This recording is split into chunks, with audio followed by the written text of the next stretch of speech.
The lawyer's black leather satchel hit the porch railing of the Holloway homestead with a sound like a judge's gavel, and Bessie Holloway felt the world tilt beneath her boots. She had been kneeling in the vegetable garden when the buckboard rolled up the long dirt road, trailing a cloud of red dust that caught the late afternoon sun and turned it the color of dried blood. She had seen the woman first, Helena Marsh, née Holloway, wearing a silk traveling dress the shade of bruised plums, sitting rigid and triumphant in the carriage seat as though she were a queen arriving to reclaim a stolen throne. And beside her, a man in a city suit with papers tucked under his arm, sweating through his collar in the August heat of 1882, squinting at the modest but well-kept ranch as though calculating its worth in dollars. Bessie had not moved fast enough. She had risen from the dirt, brushing soil from her apron with hands that had gone cold despite the heat, and she had watched Helena step down from the buckboard with the practiced elegance of a woman who had rehearsed this moment 100 times. Helena was Thomas Holloway's first wife, long estranged, legally divorced, or so Thomas had sworn on their wedding day 7 years ago, or so Bessie had believed with every fiber of her being. The lawyer, a thin man with ink-stained fingers and the hollow eyes of someone who dealt in other people's misfortunes, opened his satchel and began reaching for papers. He opened his mouth to speak, and that was when Oliver Bristol stepped out from behind the barn. He had not been expected. He had arrived only that morning, riding in on a dappled gray mare with his hat tilted against the sun, answering the notice Bessie had posted in Abilene about needing a hired hand for the harvest season. She had barely spoken 20 words to him. He was tall, broad-shouldered, with dark eyes that missed nothing and calloused hands that told the story of a man who had worked himself to the bone his whole life. He had been unloading feed sacks when the buckboard appeared, and he had watched the whole arrival from the shadow of the barn door with those quiet, assessing eyes. He stepped forward before the lawyer could speak. "I believe," Oliver Bristol said, his voice carrying the calm authority of a man who had faced worse things than legal papers on a summer afternoon, "that you'll want to take this matter to the county courthouse before you make any declarations on private property. And I believe you'll find, when you do, that things are not quite as your client has represented them." Helena's eyes flashed with fury. The lawyer's mouth closed, and Bessie Holloway, standing in her garden dirt with her heart hammering against her ribs like a trapped bird, looked at this stranger, this cowboy she had known for less than a day, and felt something shift in the locked and bolted rooms of her chest that she had thought would never open again. That was the moment everything changed. But to understand how a widow's heart could break and mend itself in the same afternoon, you had to go back to the beginning. Back to the morning Thomas Holloway died, and the long year that followed, and the secrets that had been building toward this sun-scorched August day like a thunderstorm gathering on the plains. Bessie Cartwright had come to Kansas in the spring of 1873 when she was 22 years old, traveling west from Ohio with her parents and a covered wagon full of hope and very little else. Her father had believed, as so many men of that era believed, that land meant freedom, and that freedom was worth any amount of hardship to obtain. He had been right about the hardship. The first winter broke him in ways that even Bessie's steady hands and unbreakable stubbornness could not fix. He died in February of 1874, leaving her mother frail and frightened on 40 acres of frozen Kansas earth. Thomas Holloway had appeared that spring like a gift from a god Bessie was only partly sure she believed in anymore. He was 15 years her senior, broad and capable, a man who had already built something from nothing out on the plains. He owned 400 acres, a solid house, a good herd. He came calling with fresh flour and a calm manner, and when he asked Bessie's mother if he might court her mother had said yes before Bessie had even entered the room. She had not been unhappy with Thomas. That was the honest truth, and she clung to it even now, even after everything. He had been kind to her in his quiet way, steady as a fence post, reliable as the seasons. They had built a life together. They had tried in the early years to have children, and when none came, Thomas had not blamed her out loud, which she had understood was its own kind of grace. He had worked the land and she had managed the house, and they had been partners in the truest, most functional sense of the word. What they had not been was fully honest with each other. She had never told him about the young man back in Ohio, the one with paint-stained fingers and a laugh like summer rain, who had kissed her in her father's barn and promised her a different kind of life before circumstance had separated them forever. And Thomas, she would learn only after his death, had never told her about Helena. Thomas died in the spring of 1881. A horse threw him on a muddy April morning, and by the time the hands found him at the bottom of the draw, the damage was done. He lived 2 days and then he was gone, leaving Bessie at 30 years old with a working ranch, a modest savings account at the Abilene Bank, and a grief that was complicated and private and nothing like the clean, sharp sorrow she had always imagined death would bring. She ran the ranch herself. People expected her to fail, or to sell, or to find another husband within the year. Bessie Holloway did none of these things. She hired what help she could afford, learned what she did not already know, and stayed. The ranch was hers, legally documented, properly recorded in her name, because Thomas had seen to that in the weeks before his death, as though some part of him had known what was coming. Or perhaps, she thought now, as though some part of him had known what Helena might do if she ever came back. The year after Thomas died had been the hardest of Bessie's life, not because of the physical work, which she had always been able to endure, but because of the loneliness that settled over the ranch like the first hard frost, cold and quiet and everywhere. She had her neighbors, the Garfield family 2 miles east, old Mrs. Totham, who ran the dry goods store in town, but the nights were long, and the house was full of the particular silence that comes when someone who used to fill a space is no longer filling it. It was during one of those long nights that she had found the letter. She had been going through Thomas's desk in the small office off the kitchen, not snooping, just looking for the deed to the south pasture that she needed for a fence dispute, when she had found it folded inside the back cover of his ledger book. A letter dated 1869, 4 years before she had even met Thomas Holloway, addressed to him in a sharp, controlled handwriting that suggested a woman of strong opinions and stronger will. It was from Helena. It was not a loving letter. It was a letter from a woman who was furious and wounded and determined, and what it made clear, in language that danced around the legal edges while saying everything plainly enough, was that Helena Marsh considered herself still legally married to Thomas Holloway under a divorce proceeding that she claimed had never been properly completed on her end. Bessie had sat with that letter in her hands for a very long time. She had gone to the county clerk the following week and asked careful questions, phrasing them as a general legal curiosity rather than a personal crisis. What she learned had not comforted her. The divorce Thomas had described to her, clean, final, signed, and sealed before they ever met, was real in the sense that papers had been filed. But Helena's signature on the final dissolution was, according to the clerk, a matter of some question, because Helena had left the territory before the proceedings were complete, and there was a gap in the record that a sufficiently motivated lawyer might be able to exploit. Bessie had not told anyone what she found. She had put the letter back in the ledger, closed the desk, and decided to trust that the ranch was hers and the life she had built was real, and no ghost from Thomas's past was going to walk through her door and unmake it. She had been wrong about the walking through the door part, but she had not been wrong about the ranch, and she had not anticipated Oliver Bristol. Oliver Bristol had grown up in the Missouri River country, the third son of a farmer who worked himself into an early grave, believing that the next harvest would be the one that finally turned things around. Oliver had left at 17 with nothing but the clothes on his back and a stubbornness that people sometimes called courage and he himself called simple survival. He had spent 12 years moving west, working cattle drives, learning the land, accumulating skills the way other men accumulated debts.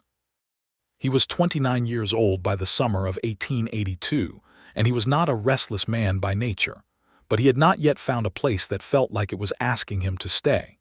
He had ridden into Abilene on a Thursday in late July, looking for a meal and a direction, and he had seen the notice on the board outside the post office. Ranch hand needed, fair wages, good land, inquire with Bessie Holloway, 3 miles north on the Creek Road. Something about the straightforwardness of the notice had struck him. No promises of fortune, no exaggerations, just a plain statement of need from someone who clearly did not have time for nonsense. He had ridden out the next morning. He had expected, and he would admit this to himself later, alone in the bunkhouse in the dark. He had expected an older woman, or a desperate one, or both. The West was full of desperate women trying to hold on to what husbands and fate had left them. He had worked for a few of them and felt a respectful, careful sympathy that he was careful never to let become pity, because women in those situations didn't need pity. They needed someone who could fix a fence line and drive a team. Bessie Holloway was not what he expected. She had come around the corner of the barn when she heard his horse, wiping her hands on her apron, and the first thing he noticed was not that she was beautiful, though she was, in the particular way of women who have been shaped by hard work and honest living. The first thing he noticed was her eyes. Dark brown, clear and steady, taking his measure without any of the apologetic hesitation that some women used when dealing with strange men on their property. She looked at him the way a person looks at a horizon line direct, assessing, deciding what it meant. She had asked him 3 questions.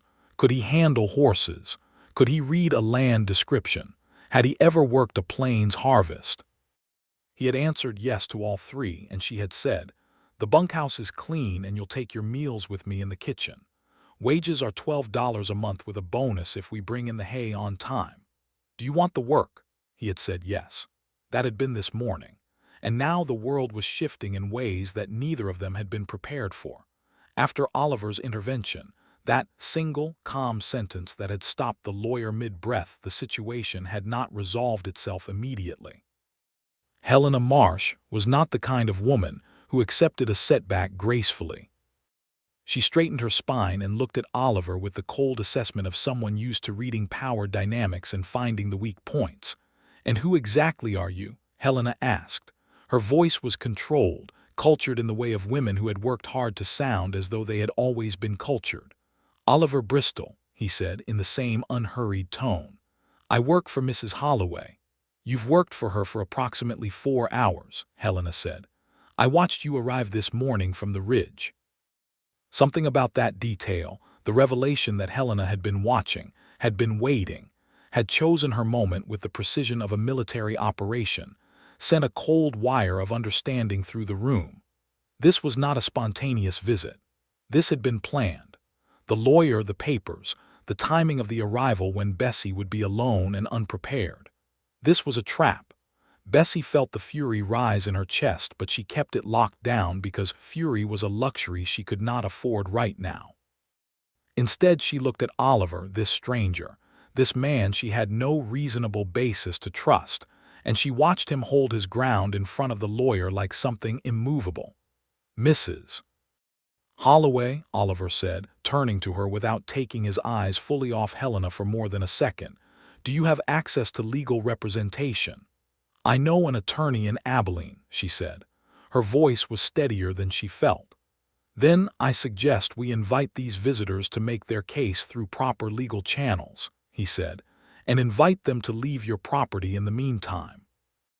The lawyer, a man named Percival Drummond, it would later emerge, hired out of Wichita and brought west specifically for this purpose, cleared his throat and found his courage. "Mrs. Holloway, the matter I am here to represent is of some urgency. My client believes she has a prior legal claim to the property known as the Holloway Ranch, and we are prepared to—" "Your client's beliefs," Oliver said, and there was something in his voice that Bessie would think about many times afterward, a kind of bedrock certainty, "are not the same as her legal rights. And her legal rights, or the absence of them, are a matter for a judge to decide, not a porch conversation." Helena turned her gaze on Bessie then, and the look was complicated.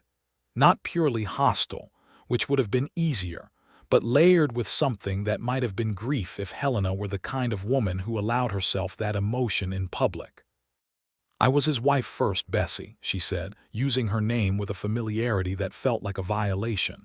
"Before you, before everything, and I never stopped being his wife, whatever papers he had drawn up."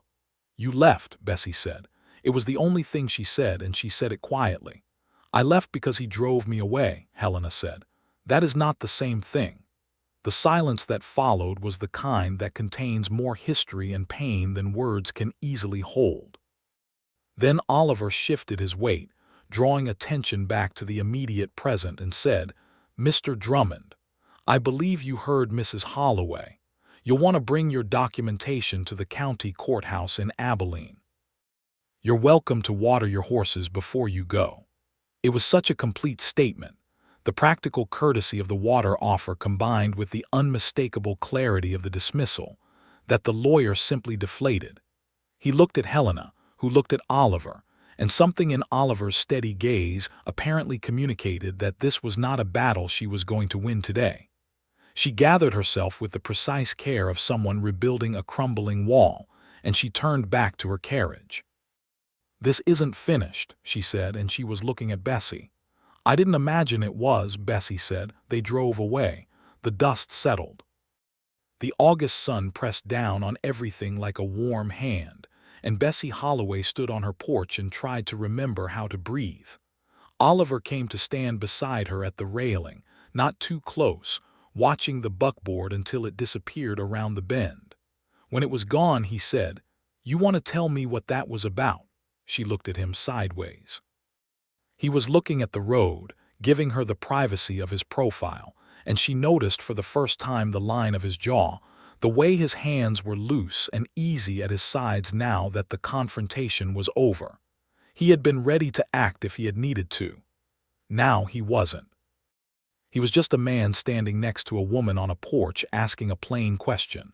"Thomas's first wife," she said, "or what she claims to be." He turned to look at her then. "Claims. He told me the divorce was final before we married. I believed him." She paused. "I found a letter after he died that made me less certain." "Did you look into it?" "I started to. The county records aren't entirely clear." He was quiet for a moment, thinking. "Do you have the deeds to this property, all of them?" "Every one of them, in Thomas's name transferred to mine, recorded and witnessed. And his will left everything to me, witnessed by 2 neighbors and the town pastor." Oliver nodded slowly. "Then she has an uphill battle even if there's a question about the divorce proceedings.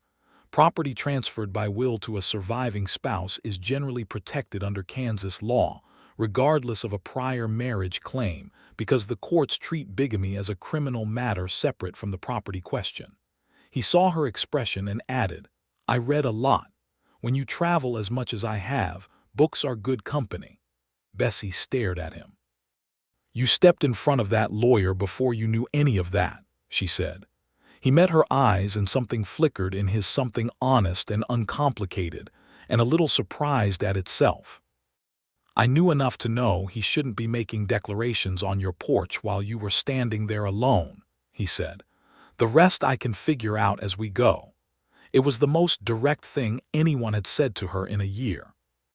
She turned and went inside to put the kettle on, because her hands needed something to do and she needed a moment to herself. And when she came back out with 2 tin cups of coffee, he accepted his without comment, and they stood together on the porch in the late afternoon light, and it was, despite everything, very nearly peaceful. Over the next several days, Bessie did what Bessie always did when the ground shifted under her feet. She worked. She rose before dawn and threw herself at the ranch with the focused energy of a woman who understood that forward motion was the only antidote to fear. The hay was ready to cut. The fence on the south boundary needed repair. The creek had shifted slightly and was undermining the bank near the old cottonwood. There was always more work than there were hours for it. Oliver worked beside her. He was, as she had hoped when she hired him, genuinely capable. He handled the horses with a quiet competence that they responded to immediately. And he could drive a mowing machine and pitch hay and red a fence line, and do the 100 other physical things that needed doing. But beyond the practical skills, he had a quality she had rarely encountered in hired men. He paid attention. Not to her in an intrusive way, but to the ranch itself, to what it needed, noticing things without being asked and addressing them without making a production of his helpfulness. He did not bring up Helena again. He did not ask questions about her marriage or her finances or her legal situation. He simply worked and ate his meals in the kitchen with straightforward appetite and quiet conversation about what needed doing the next day, and went to the bunkhouse after supper and left her alone with the long evenings. She found herself listening for his footsteps in the morning. She found herself setting the coffee on earlier than she needed to, because it gave them both a reason to stand on the porch together for a few minutes before the day consumed everything. She noticed these things, and she looked at them carefully and without illusion, the way she looked at all important things, and she told herself that loneliness was a powerful force and she should be cautious. But she also noticed the way he listened when she talked, actually listened, not waiting for his turn to speak, and the way he had looked at Helena's buckboard with the focused intensity of a man categorizing a threat, not for his own sake but for hers. And the way he had said we when he talked about figuring out the legal problem. Not you, we. On the fourth day, Bessie drove to Abilene. Abilene in 1882 was a town that had seen its wildest days come and go, and was settling into the more respectable business of being a regional center for the Kansas Plains. The cattle drives that had made it infamous in the late 1860s had mostly shifted south and west, following the railroad, and what remained was a working town of merchants, farmers, law offices, and churches. Bessie knew it well. She had been coming here for supplies and business since the year she married Thomas.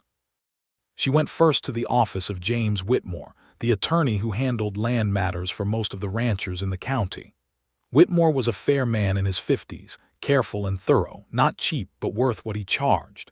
She laid out the whole situation on his desk, the letter she had found, the conversation with the county clerk, Helena's arrival with Percival Drummond. Whitmore listened without interrupting, made notes in his precise hand, and then sat back in his chair. "Here is the situation as I see it," he said. "Thomas's will is clean and properly executed, and it transfers all property to you with no conditions. The divorce question is a separate legal thread that Helena would have to pursue through a petition to the court, and her grounds would be narrow. Kansas courts in 1882 are generally not sympathetic to estranged spouses returning years after a man's death to contest a will that was properly made and witnessed. Her strongest argument would be that she is technically still a legal wife and therefore should have inheritance rights that supersede yours." "Can she win that argument?" Bessie asked. "It is possible," Whitmore said honestly, "but it would require her to prove that the divorce was legally incomplete in a way that the records can support. What do we know about Drummond?" "I don't know anything about him beyond what he told me. I'll look into him. In the meantime, I want you to bring me every document related to this property, the original land grant, all deeds, the will, Thomas's marriage certificate to you, everything you have." He paused. "And the letter." She had brought the letter. She set it on his desk. Whitmore read it slowly, his face giving nothing away. "This is interesting," he said. "How so?" "This letter was written in 1869. Helena is writing to Thomas about a divorce proceeding that was apparently underway at that time. She's furious and she's making threats, but the specific language she uses about the proceedings here, look, she says, whatever papers you have had your lawyer file, I will contest any final judgment made in my absence. Now the question is whether she actually did contest it and what happened as a result. The county clerk couldn't tell me clearly. The county clerk reads what's in the book. I'll need to look at the original filings." Whitmore folded the letter carefully. "Give me a week. And Mrs. Holloway, do not engage with Helena Marsh or her lawyer in the meantime. If they appear on your property again, send for me immediately." Bessie drove home in the late afternoon, passing through the long golden light of a Kansas summer evening, and found Oliver repairing the bunkhouse roof, balanced on the ridge with casual ease, hammering nails into shingles with the unhurried rhythm of a man comfortable at heights. He saw her return and climbed down, meeting her at the barn. "How did it go?" he asked, taking the horses' heads while she climbed down from the buckboard seat. She told him. He listened, leading the horses into the barn, and when she finished he said, "Whitmore is right to look at the original filings. If the dissolution was entered by the court even without Helena's signature, it may still be legally binding." Courts in that period often completed proceedings in the absence of an uncooperative party. "You really do read a lot," she said. The corner of his mouth moved, not quite a smile, something more careful than that, as though smiling were something he had learned to ration. "I spent a winter in Missouri helping a land attorney when I was about 21. He paid me in lessons. Useful ones, it seems. They have been, in various ways." He checked the horse's water and then looked at her directly. "You look tired," he said. "It has been a taxing few days." "It has," he agreed, and the simplicity of that acknowledgement, the way it contained no advice, no minimization, no awkward encouragement, just a plain recognition that yes, this was hard, did something peculiar to the architecture of her composure. She had to look away briefly, adjusting the buckboard's harness for no reason that needed adjusting. "There is ham in the cellar," she said, "and I believe I have enough eggs for a proper supper if you're willing to not expect much elegance from the cook." "I have slept under wagons in rainstorms for weeks at a time," he said. "My expectations of elegance are not a problem you need to address." They ate supper together that evening on the porch because the house was warm, and the conversation moved in unexpected directions, from the legal situation to the state of the Kansas wheat market, to a book he was currently reading about the geological formation of the plains, to what Ohio had been like when she was a girl. She had not talked this much in a year. She had not wanted to. He told her about the cattle drives he had worked, the Kishom Trail in 1876, the long push north to the Montana Territory in 1879, the way the plains looked from a horse's back in November with the grass gone gold, and the sky enormous and the world stretching out in every direction without a single boundary in sight. He described it without romanticism, noting the hardship and the cold and the boredom alongside the beauty, and she found herself building a picture of 12 years of careful, steady movement. A man going somewhere, though perhaps not yet certain where that somewhere was. "Why did you stop driving cattle?" she asked. He was quiet for a moment, turning his coffee cup in his hands. "I watched a man die on a drive in 1880, he said. "River crossing went wrong. It was nobody's fault. The water was high and he went in, and it took him before anyone could do anything. He'd been driving cattle for 15 years, and he had a wife and 3 children in Texas who never knew what happened to him until 6 months later when we could finally get word back." He paused. "It seemed like a way of living that didn't leave enough behind. And ranch work does. Ranch work stays in one place," he said. "Something can grow from it." She thought about Thomas, who had stayed in one place his whole life and still had not left behind everything she had hoped for. She thought about the letter in Whitmore's desk. She thought about the way the ranch looked in the morning light, solid and particular, hers in a way that had nothing to do with legality and everything to do with the years she had spent making it work. "I hope you intend to stay through the harvest," she said. "I intend to see this through," he said, and she was fairly sure he did not only mean the hay. Helena Marsh did not disappear. She had taken a room at the Drovers Hotel in Abilene, and through the network of information that operates in small towns like a living organism, Bessie learned that Helena and Drummond were spending considerable time at the courthouse examining old records. This intelligence arrived through Mrs. Totham at the dry goods store, who had it from the hotel cook, who had it from the clerk at the courthouse who shared a boarding house table with 2 friends of Mrs. Totham's daughter. The West was vast in geography and intimate in social architecture. Bessie received this information and passed it to Whitmore, who was unsurprised. "Let them look," he said. "I've already found what I need."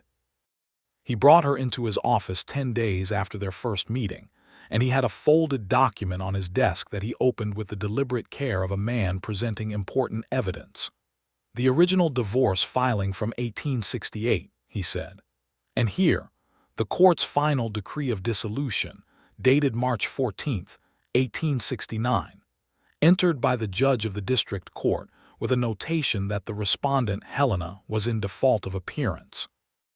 Under Kansas territorial law at that time, default of appearance after proper service allowed the court to enter a final judgment. The service is documented here, served at Helena's last known address in Kansas City, Missouri. She received it." Her own letter to Thomas confirms she received it when she writes about contesting any final judgment made in my absence. "The judgment was made properly according to law." "Then it was final," Bessie said. "It was final," Whitmore confirmed. Thomas Holloway and Helena Marsh were legally divorced on March 14, 1869. Your marriage to Thomas in 1874 was therefore entirely valid. You are his legal widow. And his estate, transferred to you by properly executed will, is yours without any valid competing claim." Bessie let herself breathe.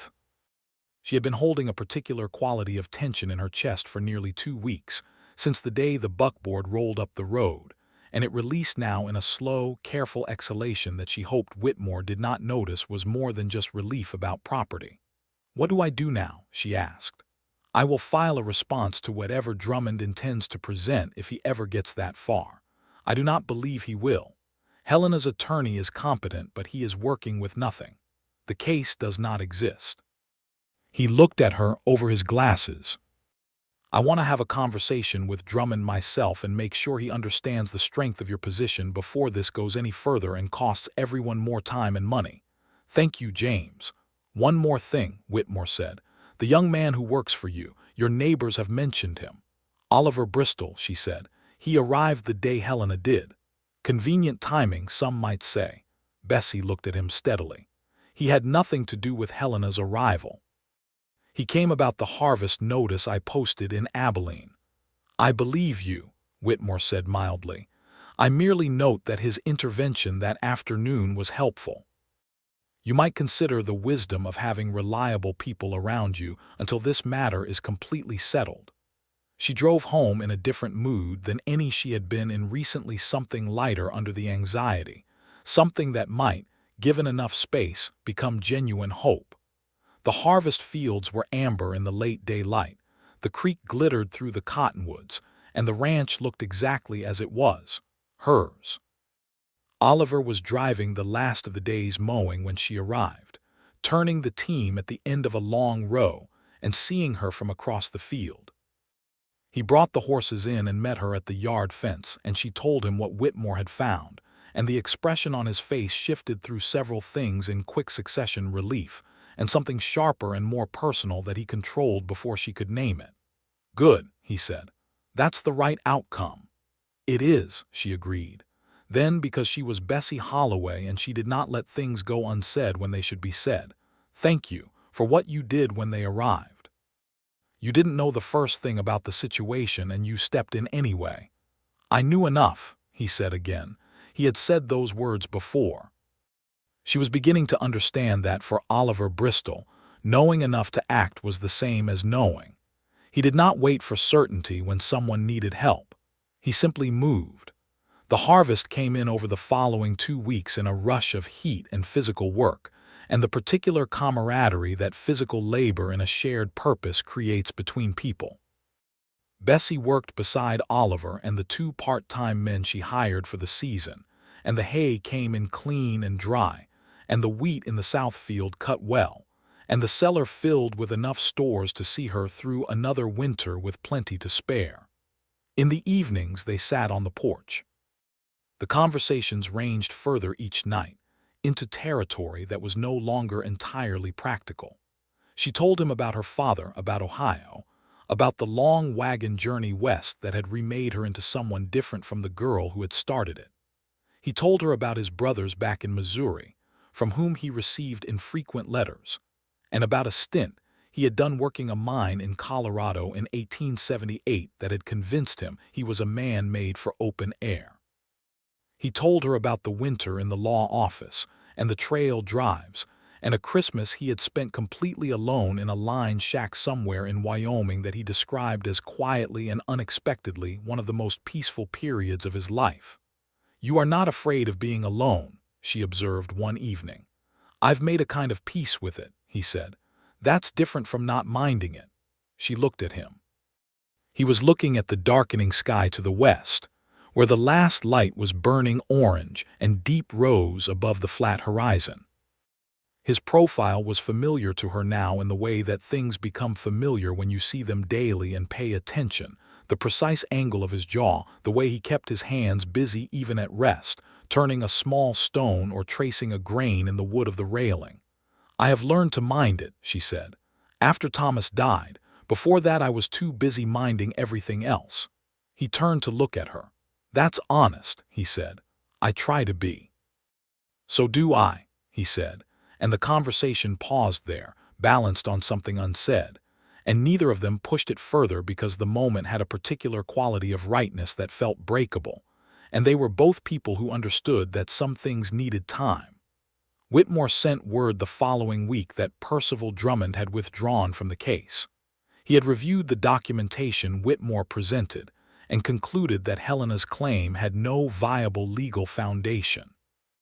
Helena herself had left Abilene. Mrs. Totham had that from the hotel keeper, without any public statement, which was perhaps the most telling thing about the strength of what she had brought to court.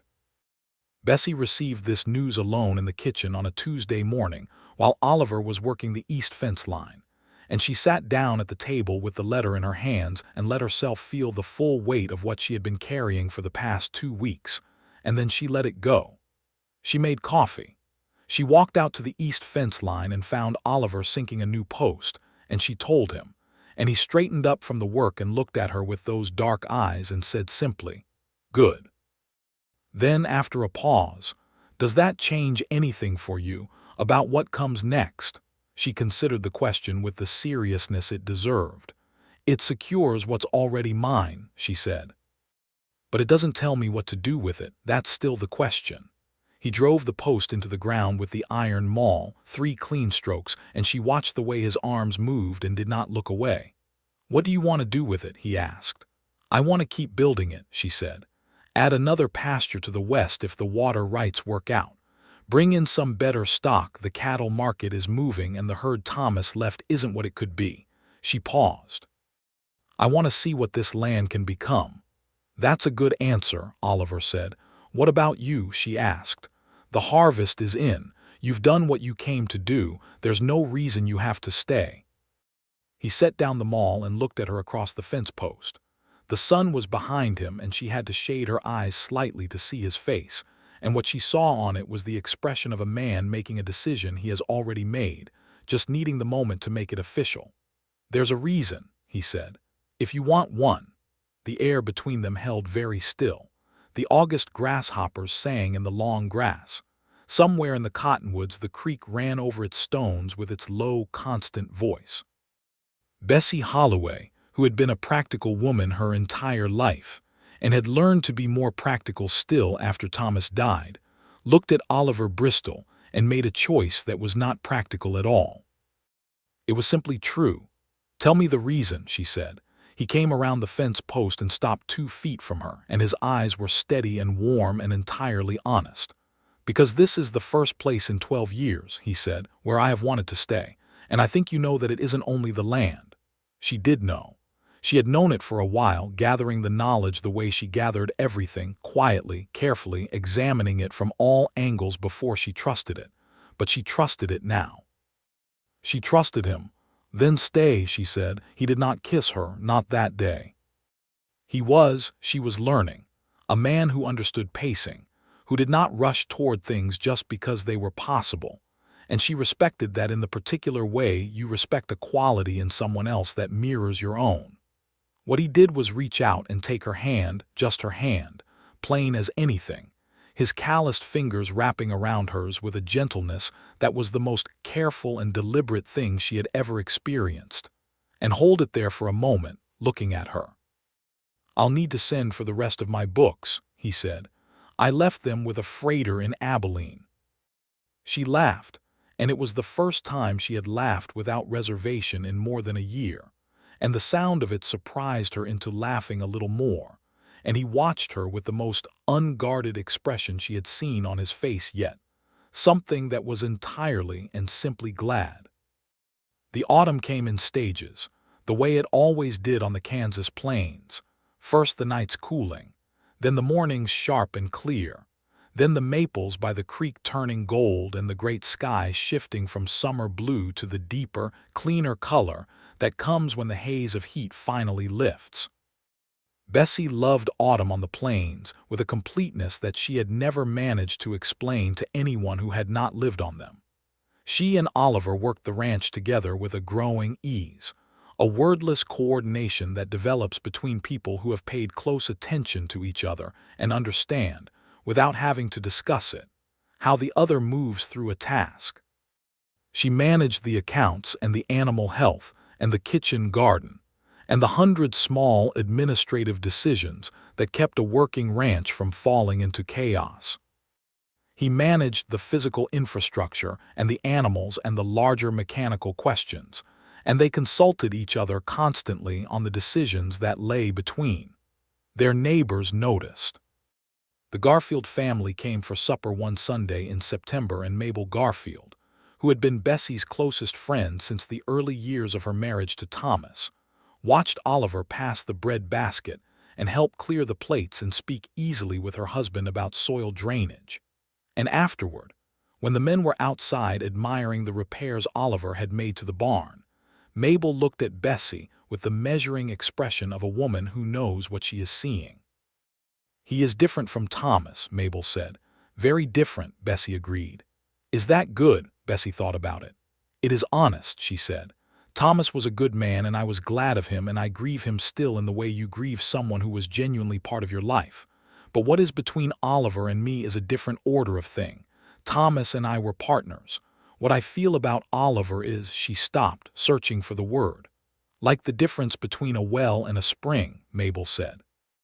Bessie looked at her. "Yes," she said, "exactly that." The books arrived from Abilene in a crate that required 2 men to lift off the wagon, and Oliver arranged them on the shelves Thomas had built along the office wall as though he had always known that was where they belonged.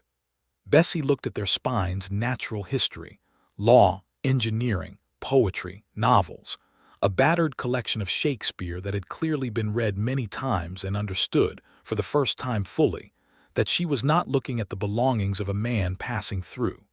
She was looking at a man moving in. On a Friday evening in late September, he asked if he could speak with her formally. He used that exact word, formally, and she thought she understood what it meant, but she sat down in the good chair in the parlor and waited anyway, because formality deserved attention. He sat across from her. He was clean from the evening wash, his dark hair still slightly damp, his hands clasped loosely between his knees in the way he sat when he was thinking carefully. "I have no family wealth to offer you," he said. "My stake amounts to what I've saved from 12 years of wages, which is enough to be useful but nothing remarkable. I have no property of my own, and this is yours. I want to be plain about all of that because you are a woman who has built something real, and I have no interest in obscuring what I bring and don't bring to any arrangement we might make." "Arrangement," she said mildly. The corner of his mouth moved. "I am working up to a less formal word," he said. "Take your time." He looked at her directly. "I have loved you," he said, "since approximately the 3rd morning when you argued with the almanac about the projected frost date and turned out to be right. I want to marry you, Bessie, if you want that. And if you don't, I want to stay anyway because this is where I mean to be, and I'll sort out the nature of it however you need me to." Bessie Holloway was 31 years old and a widow and a practical woman, and completely, entirely, without reservation in love with him. She had known it for some time and had been examining the knowledge with the careful attention she gave to important things, turning it over, looking for the places where it didn't hold, finding none. "Oliver," she said, "yes, you loved me because I argued with the almanac.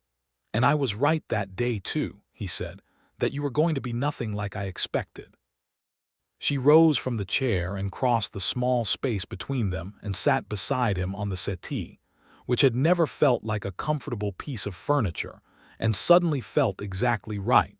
And she took his face in both her hands with the same directness he had always shown her, and she kissed him. It was the kind of kiss that has nothing tentative in it, not the first cautious contact of strangers, but the full, honest arrival of two people who have been moving toward each other for a long time and are finally there. His hands came up to her arms and then her shoulders, steady and certain, and when she pulled back and looked at him, his eyes were dark and warm and completely undone. "That is a yes," she said. "I gathered," he said, and now he smiled, really smiled, the way she had suspected he could but had not seen yet, open and genuine and transforming, and she thought she would spend a considerable amount of time from now on working to produce that smile as often as possible. They married in December of 1882 in Abilene's Methodist Church, which was cold and smelled of candle wax and pine boughs that the ladies' auxiliary had hung in honor of the season. Mabel Garfield stood with Bessie, and the Garfield boys filled the front pews and fidgeted through Reverend Holt's remarks, and Oliver's oldest friend, a man named Sam Prout, who had worked cattle drives with him in the 1870s and now ran a livery in Abilene, stood beside him and cried through the ceremony in a manner that he maintained afterward was entirely due to the cold air. The wedding supper was in the Garfield's large parlor, 10 neighbors and friends around 2 pushed-together tables, and someone had brought a fiddle player and someone else had brought a harmonica, and after supper they moved the furniture and danced on the plank floor until the candles burned low. Oliver danced with a careful, genuine commitment that Bessie found entirely characteristic, and he was not graceful but he was steady and warm, and when he held her hand for the final slow number she understood that this was what it was supposed to feel like, not perfect, not the romantic fantasy of her Ohio girlhood, but real and solid and thoroughly, sustainably good. That winter was the warmest she could remember. Not the weather. December of 1882 was cold in the orthodox Kansas fashion, ice on the creek, snow in the fields, the kind of nights that settled into the bones if you went too long without enough firewood. But the house was different with 2 people in it who had chosen each other fully, and the evenings by the iron stove were full of the quiet, particular intimacy of people who have brought their whole selves into a shared space and are discovering, with ongoing pleasure, what fits together and what must be accommodated. He read to her in the evenings, books she would not have picked for herself, but found herself drawn into a novel about the settlement of the Pacific Coast, a natural history of prairie ecosystems that explained things about her own land she had not known in 9 years of living on it, a collection of poems by Alfred Lord Tennyson that Oliver read in his low, careful voice and somehow made feel immediate and true. She taught him to make her father's biscuit recipe, which had always been particular and a little demanding in its technique, and the expression of focused determination he brought to the task of biscuit making made her laugh every single time, and she was not sorry for that. In February of 1883, she told him she thought she might be expecting a child. She told him in the kitchen on a Sunday morning, as plainly as she told him most important things, and he put down the coffee cup he was holding with a precision that suggested his hands had gone slightly uncertain, and then he looked at her with an expression that she had never seen on him before and could not entirely name, something beyond happiness, something that was shock and gratitude and a kind of profound seriousness altogether. "Are you sure?" he asked. "Not entirely. But I have good reason to think so."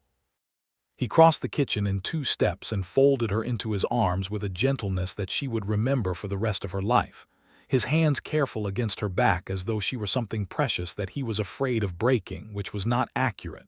She was Bessie Holloway Bristol, and she was constitutionally unbreakable, but which she found she did not want to correct in this particular moment. "Are you well?" he asked, his voice against her hair. "I am perfectly well," she said. "I am also fairly terrified and extremely glad."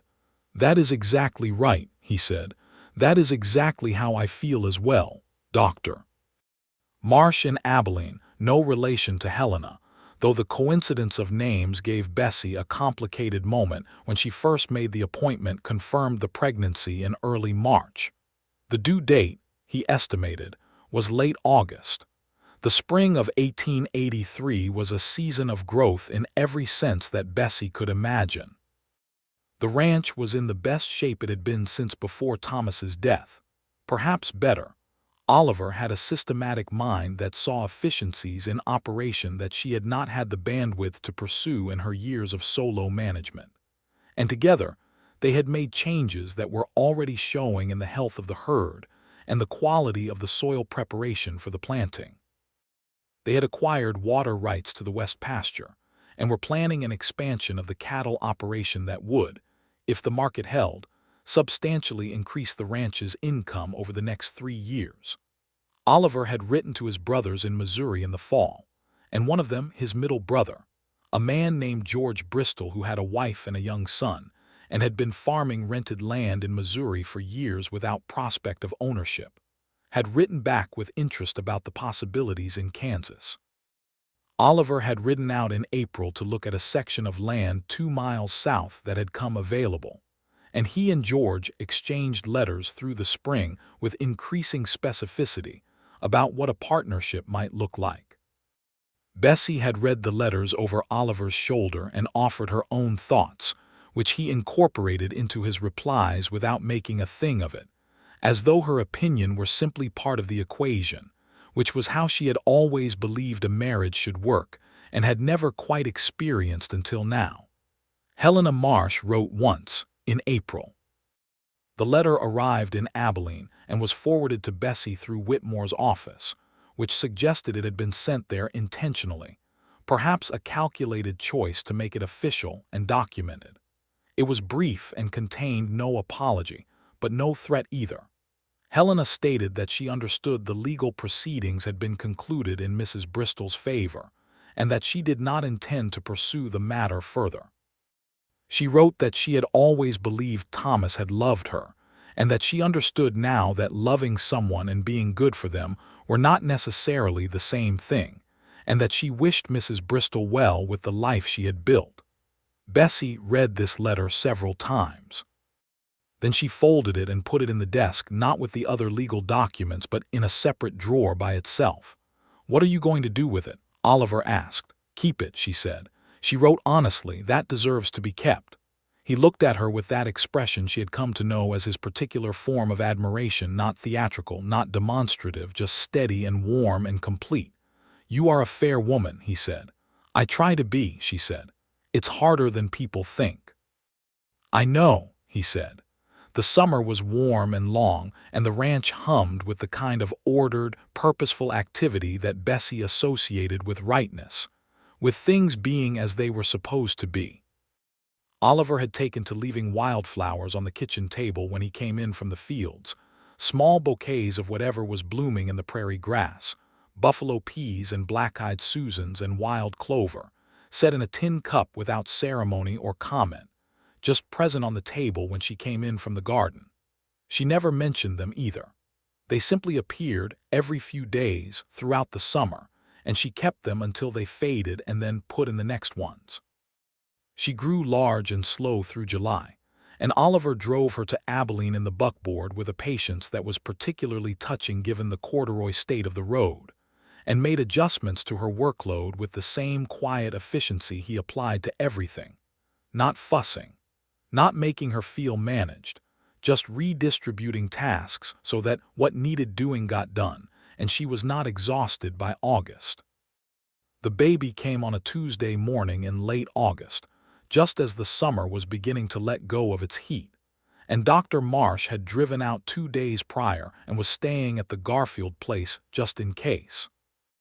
Mabel Garfield came with him and stayed through the night of the birth, and when it was done and Bessie was exhausted and entirely present in the way you are when you have just done the most enormous physical thing of your life, Oliver was there, holding their son. A boy, broad-shouldered already, dark-haired, with his mother's exact eyes looking up at his father with the unfocused gravity of the very newborn. Oliver held him with the same quality of careful certainty with which he held everything important. Not tightly, not anxiously, just securely, as though keeping something safe were the most natural thing in the world.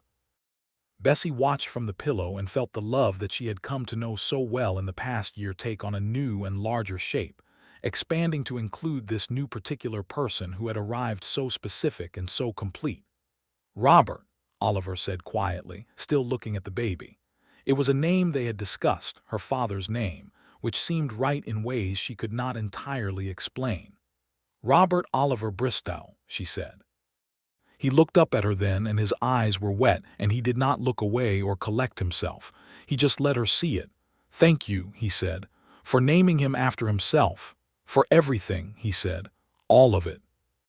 Mabel Garfield, wiping down the basin in the corner, made a sound that was either a cough or a sob, and did not turn around to let them see which. George Bristol and his wife Clara arrived from Missouri in September with their young son Joseph, who was 4 years old, and immediately became attached to the barn cats, with a thoroughness that suggested the attachment would be long-lived. George was quieter than Oliver and taller, with the same quality of careful attention, and Clara was a round-faced, energetic woman who took one look at Bessie's kitchen and said, "Show me where everything is and I will manage for the next week so you can rest," and did exactly that. The two families settled into the adjoining land with remarkable smoothness, partly because George and Clara were adaptable people, and partly because Oliver and Bessie had spent considerable time thinking through how it would work before anyone arrived. There were hard conversations, as there always are when people build shared enterprises from nothing, and there were moments of friction over fence lines and water allocations and the ordering of priorities in a bad weather emergency. But the conversations happened and were resolved, and what emerged was something sturdy and multiple, two families on linked land, connected by more than property, building something together. Robert grew from an infant into a toddler with the accelerating speed that characterizes small children, turning from the creature who stared at the ceiling and waved his hands into a person who had opinions about which hat Oliver should wear and would not accept substitutes. He had Oliver's steady brown eyes and Bessie's dark hair, and a personality that appeared to be entirely his own, curious, sociable, unafraid of strangers in a way that Bessie did not fully understand but loved in him. He called Oliver Papa with the unqualified certainty of a child who has never had reason to examine the arrangement, and Oliver, who had grown up in a family where expressions of feeling were treated as suspicious, responded to this with a warmth and directness that sometimes still surprised Bessie, surprised her pleasantly, the way good things that are also earned still surprise you. In the spring of 1884, Oliver came home from the Abilene post office with a letter that he read twice on the road and then handed to Bessie without comment. It was from a law firm in St. Louis, notifying them that a Thomas Hollies, who had been a resident of St. Louis and who had recently died, had named Bessie Holloway, the name she had been going by when Thomas Hollies knew her, before she was Bessie Bristol, as a beneficiary of a small trust. The letter was puzzling, because Bessie had never heard of Thomas Hollies, but after 2 weeks of correspondence back and forth with the law firm, the truth emerged. Thomas Hollies was a cousin of Thomas Holloway's, estranged from the main family for 30 years, who had somehow tracked down Thomas's widow in Kansas and decided, in the particular logic of dying men, that she deserved something for having been a good wife to his ne'er-do-well cousin. The amount was not large, $340, but it was real, and it arrived in a bank draft in May, and Bessie looked at it for a long time and then said to Oliver, "I want to use this to hire the Garfield boy properly for the summer instead of relying on trading days." "That's a good use," Oliver said. "And I want to buy Robert a proper cradle for when the baby comes," she added. Oliver looked up from the harness he was mending. "When the late October," she said. "I was going to tell you when I was more certain." He set down the harness. "How are you feeling?" "Very well," she said.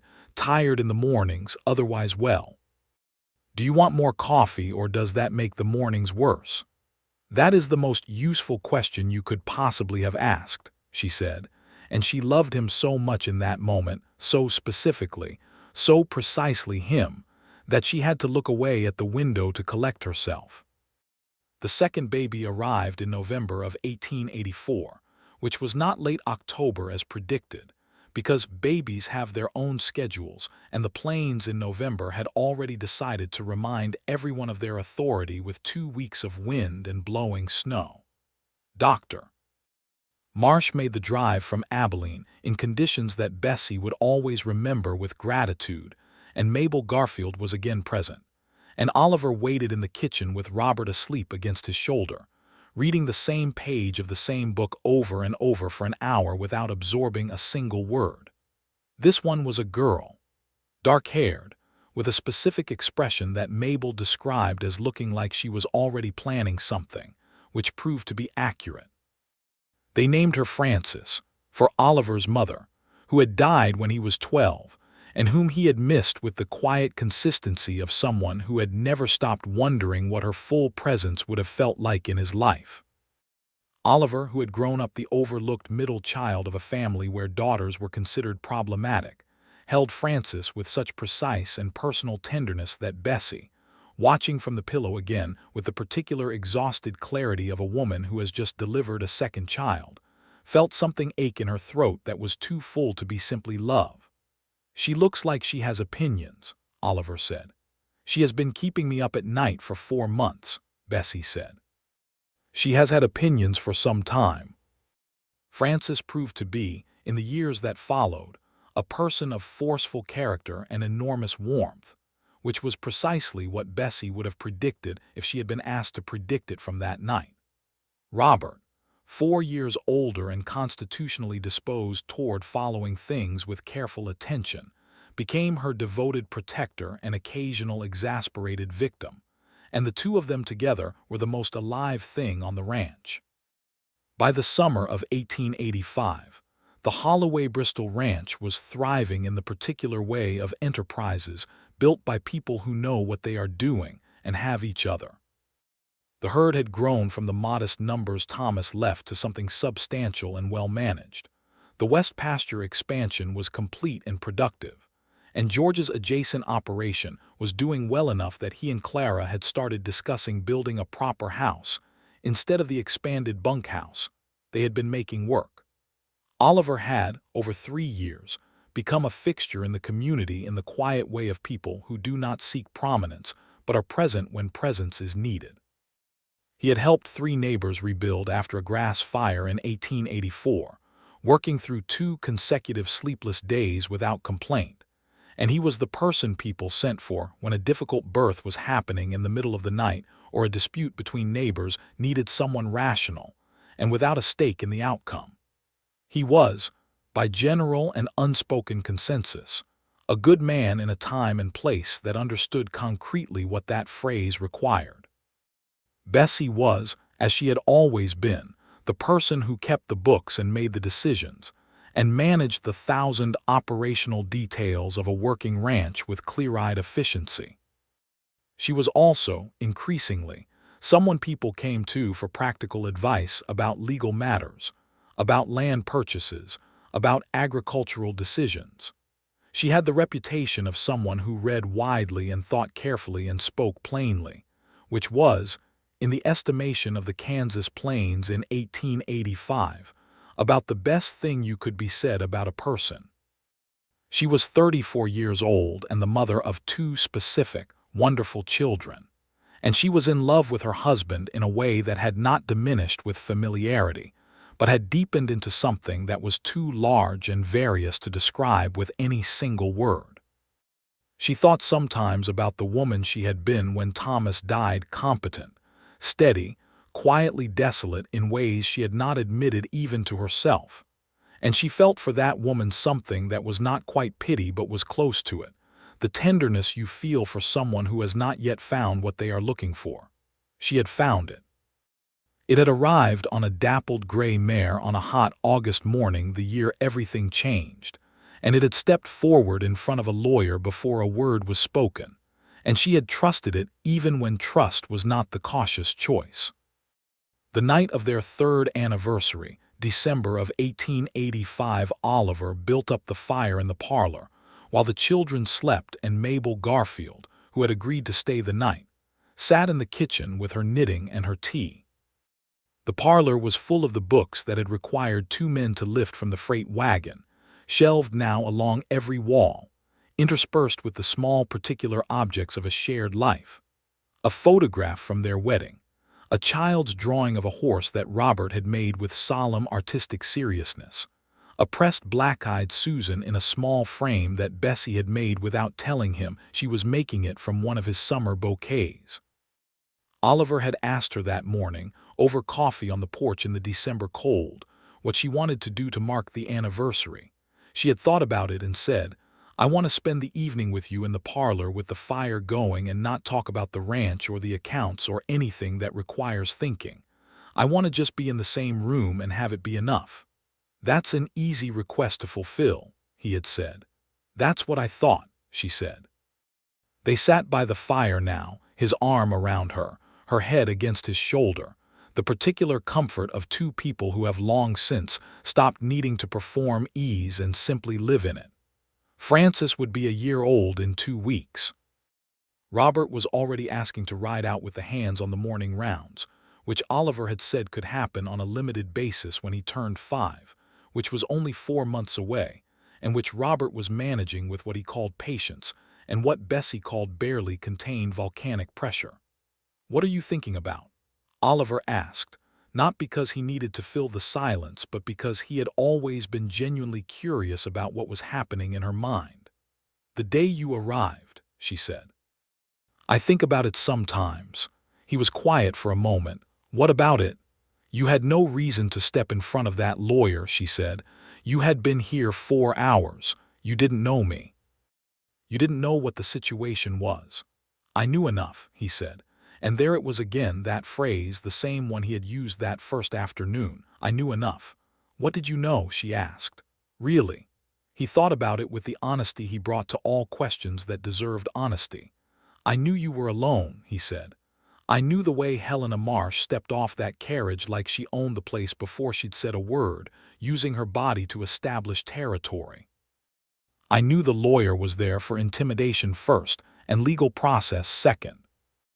And I knew," he paused briefly, "I knew that you were standing in your garden dirt with your hands full of whatever you'd been doing before they arrived, and you were holding your ground, but you were doing it alone and you didn't have to be." She turned her head to look up at him. He was looking at the fire, his jaw quiet, his arms steady around her shoulders. "You stepped in front of a lawyer for a woman you didn't know," she said, "because she was alone." "Because she deserved to not be alone," he said, and he looked down at her then. "I was right about that." "You were," she said. "I am generally right about the important things," he said, and the corner of his mouth moved in the way she loved, that careful precursor to the full smile, and she reached up and put her palm against his jaw. "Oliver," she said.